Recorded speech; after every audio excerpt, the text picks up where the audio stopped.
Bienvenidos a Conversaciones en la Azotea, el programa de innovación del sector legal de Lefebvre. En muchas conversaciones hemos hablado de la tecnología como un posibilitador, pero hoy nos preguntamos si las máquinas inteligentes nos van a traer ese futuro distópico de las películas en donde nos enamoraremos de humanoides, les dotaremos de derechos y discutiremos sobre la responsabilidad de las personas que están detrás de esos humanoides.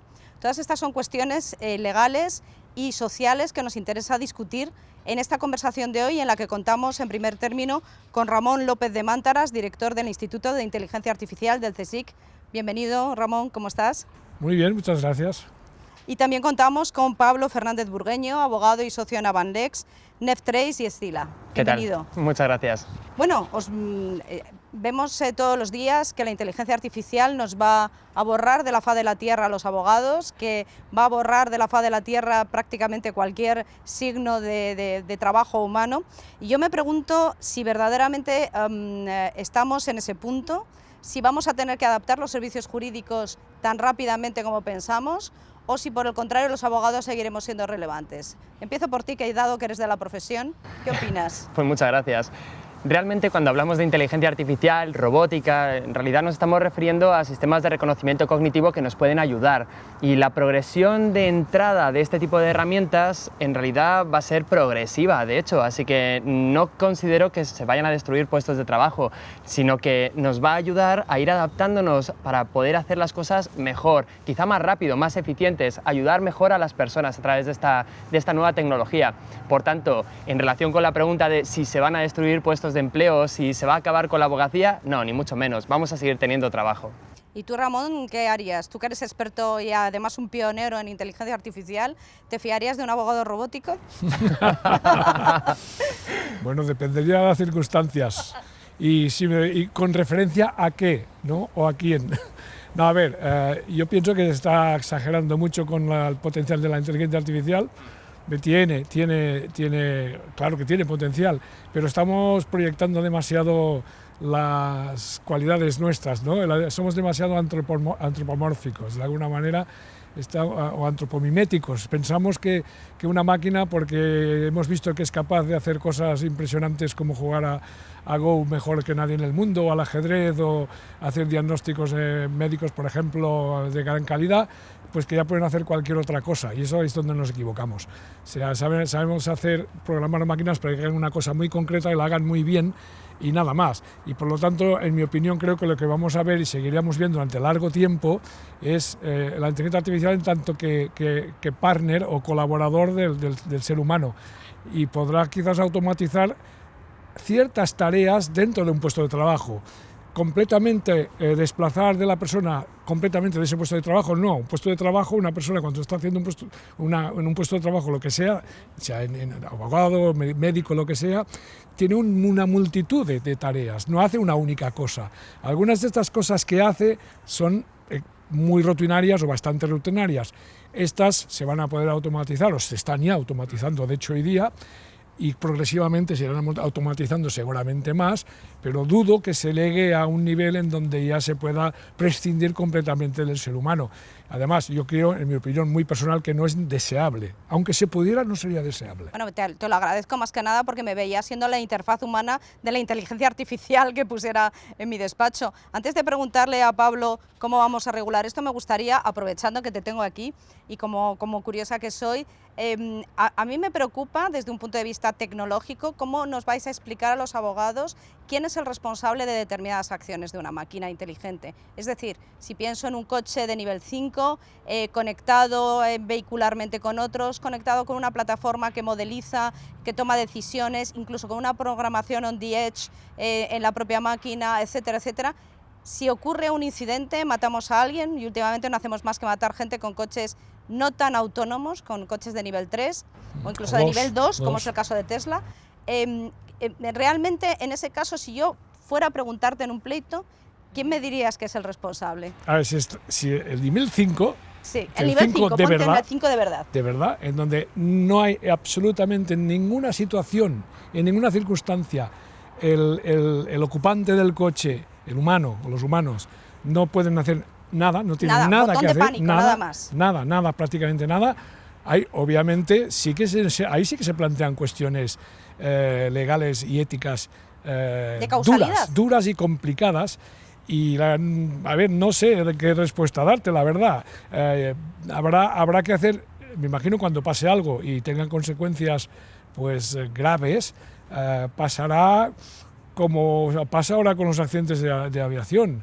Habrá una investigación muy exhaustiva. El coche, posiblemente, el vehículo autónomo, tendrá una especie del equivalente de una caja negra que habrá registrado todo, y habrá que estudiar la situación, a ver, que falló un sensor, fue un fallo de software, fue un fallo de qué es lo que falló, y a lo mejor la responsabilidad será compartida, a lo mejor nunca se podrá singularizar en una cosa concreta, igual es un cúmulo de circunstancias, no sé, es que es un tema muy complejo. Pero ¿a qué es bonito, verdad? Bueno, claro que sí, y hay que pensar ya en ello, aunque el nivel 5 me extrañaría si es que se llega a hacer, porque no todo el mundo piensa que debería llegarse al nivel 5, pues quitarías el volante y los mandos de coche, no, sería como el salón de tu casa, un coche, nada, un poco más pequeñito, bueno, depende de la casa. Pero vaya, básicamente yo no sé si eso llegará, y si llega, dudo que llegue antes de 15 o 20 años. O sea, no estamos hablando de corto y medio plazo. Bueno, entonces nos da tiempo, Pablo, a decidir cómo vamos a organizar esto desde un punto de vista legal, porque claro, yo soy la persona atropellada, me enfrento con un coche y claro, demando al fabricante de los sensores que está en Singapur o al fabricante, al diseñador de la inteligencia artificial. ¿Tú cómo crees que desde un punto de vista legal vamos a solucionar el problema de causalidad que nos generan? Totalmente. De hecho, en relación con esto, es ahora el momento de empezar a plantearse estos aspectos, porque lo maravilloso de las probabilidades de que pueda suceder algo a futuro es que realmente ese futuro puede llegar a ser presente, y es el momento de planteárselo. Yo me lo plantearía a través de 4 vías de análisis para crear normativa. La primera, a través de un impulso a la innovación, para que se puedan seguir creando estos elementos, estos sistemas en Europa, y para formar a la población sobre el hecho de que no solamente van a existir en el futuro, sino que ya están empezando a introducirse en la población. El segundo, crearía normativa con un toque de ética, lo cual incluye pues ahí la polémica de quién dice qué está bien o qué está mal, porque la ética también va en ese sentido, destinada a los diseñadores, a los desarrolladores e incluso a aquellas personas, sean físicas o jurídicas, que vayan a intervenir en el mantenimiento de esos sistemas a futuro. El tercero de los elementos o de las vías que creo que es necesario abordar desde un punto normativo es el de la responsabilidad, para saber si va a haber una responsabilidad objetiva o si por el contrario va a ser una responsabilidad en relación con la gestión del riesgo. Y por último, que de hecho este es uno de los más importantes debido a lo que acabáis de comentar ambos, y por último yo me iría a una cuestión más como de a futuro. Crear normativa ahora sobre posibles cosas que vayan a crearse en el futuro considero que es bastante razonable, porque las leyes se pueden cambiar, y si el legislador hoy desarrolla una normativa que en el futuro no es acorde con lo que vivimos, lo que se puede hacer es cambiar esa norma. El problema aquí es que son normas que tienen que estar basadas no solamente en lo que existe ahora o en lo que se cree que va a existir en el futuro, sino en la forma de pensar de la sociedad. En este caso tenemos la extraordinaria suerte, creo yo, y considero, de que vivimos en un territorio en Europa donde los derechos fundamentales de las personas físicas están por encima de otros principios u otros factores, como pueda ser la defensa del Estado, la defensa nacional o la imposición de determinado tipo de elementos para potenciar la industria. En este caso España, creo que éticamente, Europa en general, está posicionada mejor que en otro tipo de... Me interesa mucho que hables de personas físicas, porque anda por ahí danzando un concepto que es estos entes ciberfísicos inteligentes y conectados, que todos hemos visto en películas, todos nos hemos enamorado de los replicantes de Blade Runner y todos nos hemos sentido filosóficamente cercanos a ellos, pero primero, cómo estamos de cerca de la singularidad, y segundo, cómo estamos de cerca de poder plantearnos, y empiezo por ti, Ramón, de poder plantearnos una verdadera carta de derechos de estos entes ciberfísicos humanoides, porque siempre pensamos que se parecen a nosotros. Empecemos por eso que se llama singularidad.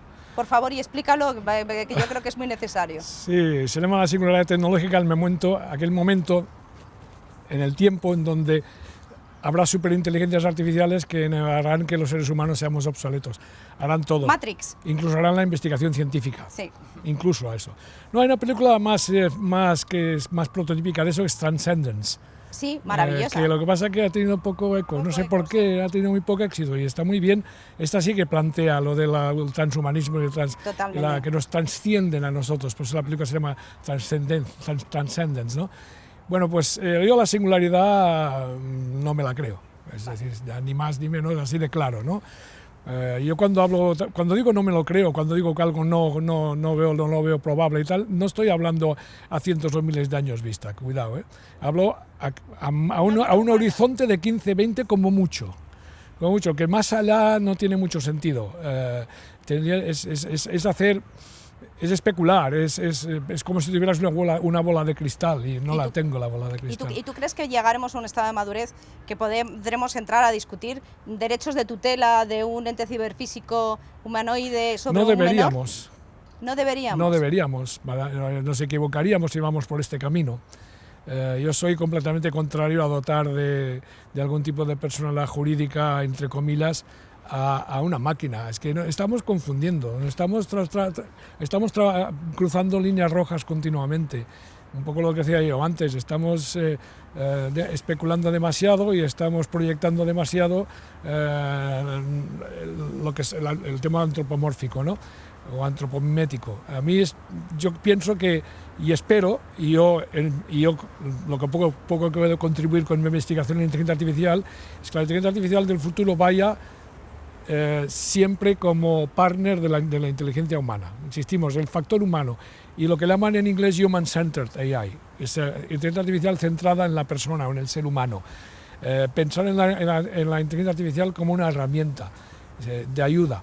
Sí, como una commodity, como algo más. Sí, también, si quieres, pero no creo que sea conveniente incluso ir más allá. Aunque fuera científicamente posible, yo lo objetaría que se fuera por ahí. ¿Tienes la sensación, y ahora os pregunto a los dos, comienzo por ti, porque te queda más cerca, ¿tienes la sensación que en los desarrollos de inteligencia artificial la ética o la visión ética sobre si ese desarrollo tiene sentido o no, o si se debería de seguir haciendo o no, no se toma demasiado tarde, no se debería de tomar antes? ¿Te refieres a dotar de aspectos éticos a un sistema de inteligencia artificial? No, ¿O valores, estoy hablando si te planteas éticamente si determinados desarrollos deben de ser realizados o no. Sí, yo me lo planteo, y hace años que me lo he planteado esto, mucho tiempo hace que me lo he planteado y he tomado mi determinación, yo tengo mi decisión tomada desde hace mucho tiempo y yo no voy a ir por ese camino.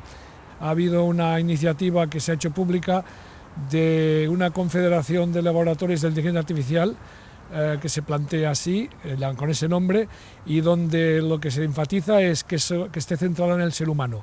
Y se está insistiendo mucho, y hay como 600 o más firmantes de esta carta abierta, de esta declaración hacia el futuro de la inteligencia artificial en Europa, y diciendo que hay que mantener las máquinas separadas del ser humano, que no tenemos que mirarlas como sustitutos, sino como herramientas, colaboradores, coworkers, co-trabajadores y como herramientas. Y esto, pues, creo que por lo menos desde el punto de vista de mi ética personal, es lo que hay que hacer. ¿Y tú cómo ves la posibilidad de incorporar el derecho a través de las máquinas éticas dentro del propio desarrollo? Incorporar el derecho. Bueno, incorporar el derecho en el sentido que el derecho son las reglas de convivencia o las reglas de imputación, de responsabilidad, en fin, como concepto general. Podría hacer una tesis doctoral, pero estamos aquí conversando en una terraza. De hecho, he estado pensando mucho sobre ello, sobre todo en relación con los coches autónomos, sobre quién tiene que decidir sobre qué acción va a tomar a futuro un coche determinado ante una eventualidad, ante un evento.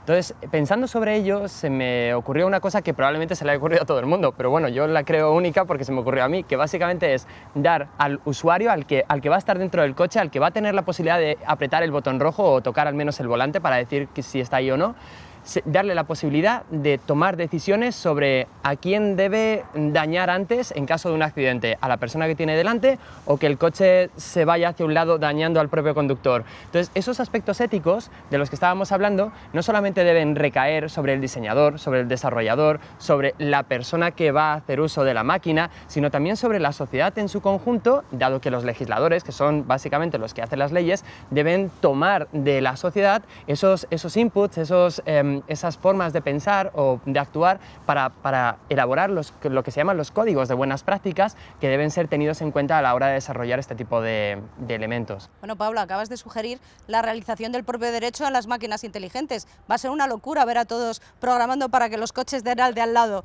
Claro, es que es lo que pasará, ¿no? Efectivamente. Dirán, no, que preserven a mí y a los ocupantes de mi coche, claro, y a mi familia y a mis hijos, y que dañen a los demás, y todos harán esto. Claro. Bueno, por eso es tan interesante continuar la conversación fuera de los límites de esta terraza, de esta azotea, y vamos a recibir una pregunta al respecto. ¿Está el sector legal preparado para lo que se nos viene? ¿Vamos a estar preparados para reaccionar a la velocidad a la que se mueve la tecnología? Tal y como está configurado el sistema normativo, el ordenamiento jurídico, sí que considero que tenemos herramientas suficientes para dar respuesta a todos los incidentes. O sea, no podemos decir que hay vacío legal o que está sin regular, porque todo está regulado. Así que si no nos podemos centrar en una norma que de forma expresa indique quién tiene la responsabilidad, siempre habrá, pues, por ejemplo, un hecho anterior que se pueda aplicar, los principios generales del derecho. Podemos ir a algo que nos permita dar la solución.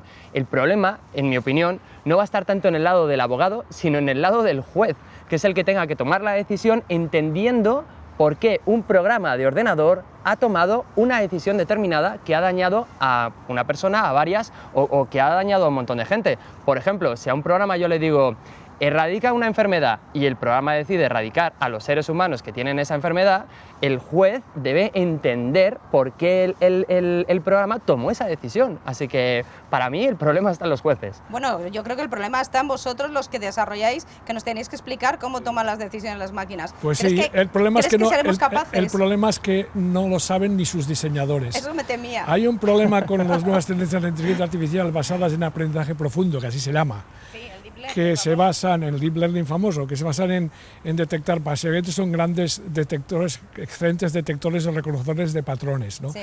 Que son cajas negras, y es imposible encontrar la explicación de por qué hacen bien algo cuando lo han hecho bien o por qué han fallado. Hay muchos falsos positivos y falsos negativos que no hay manera de saber el por qué. Tenemos el ejemplo ya de una demanda contra el sistema Compass, el software Compass de Estados Unidos.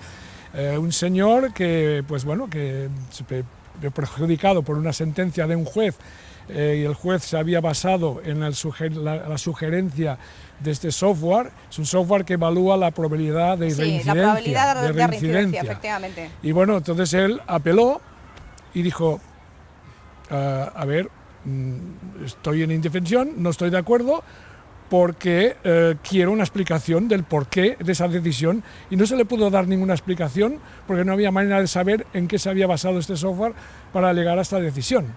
Y entonces ganó la demanda, y el afectado, ¿no? Eso es un ejemplo solamente, pero yo creo que es muy ilustrativo de lo que decíamos, ¿no?